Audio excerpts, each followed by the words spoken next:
Thank you so much for staying with us.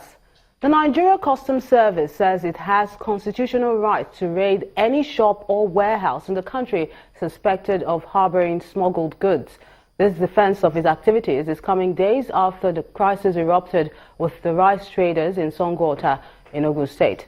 The Customs Controller for Oyo and Osun Area Command, Temitope Okunwa, insists that there is no action taken by the custom officers without the backing of the law. Citing Section 147 of the Customs and Excise Management Act 1990, Okua says officers of the service are empowered to embark on raiding at any time and in any place. And if they don't do that regularly, it does not mean they lack the power. And to other stories, but this time in Cross River State, where Governor Ben Ayade has reaffirmed his promise to permanently resettle the internally displaced people of Bakassi with or without the federal government's help. Governor Ayade made his commitment known at the proposed site of the state government's estate for the Bakassi people in Akpabuyo local government area, where he celebrated his 49th birthday. Accompanied by his wife, friends and party faithful, Governor Ben Ayade is here to give a sense of belonging to the displaced people of Bakassi.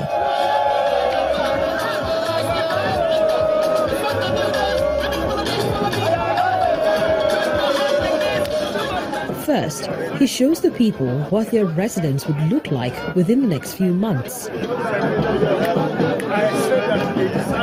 He then makes out time to personally serve the IDP's lunch as part of his 49th birthday celebrations.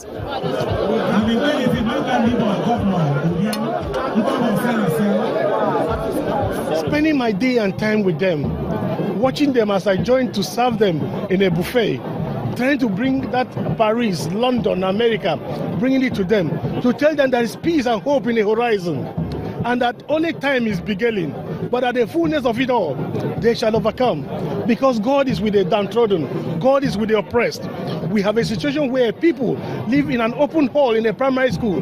Mosquitoes, they reproduce in that. You need to visit the site. It's such a shame that it's happening in the 21st century in a leading nation or African continent. It is a shame that it's happening. If there is nothing I will achieve as governor, I have a moral and conscientious responsibility to prove to them that there's somebody who is ready to provide a shoulder for them to lean on. He also sets a deadline for the realization of his dreams for the displaced people. Because it's my 49th, I would touch 50 unless I see smiles in the faces of the Bakassi people. It's a commitment to God. It's not politics. If it's politics, I would be going to areas and local governments with heavy political votes. I don't do politics because it's not by politics I got here. It's by good conscience and fear of God that I got here. A leader of the Bakassi people, Senator Florence Itagiwa, shows appreciation on behalf of her people. He's very, very passionate, emotional about the issue of Bakassi.